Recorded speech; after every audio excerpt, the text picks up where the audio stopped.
I don't see how technology will take my job, because AI or ChatGPT is not going to come take you for inspection, right?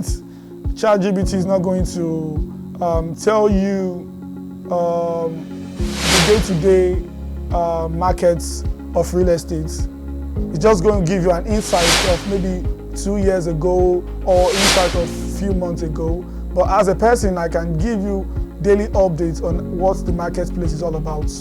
So I feel like, and I believe that all these technologies are for the betterment of human race, because I can boldly tell you I have created so many content using AI and ChatGPT, and they are all wonderful contents.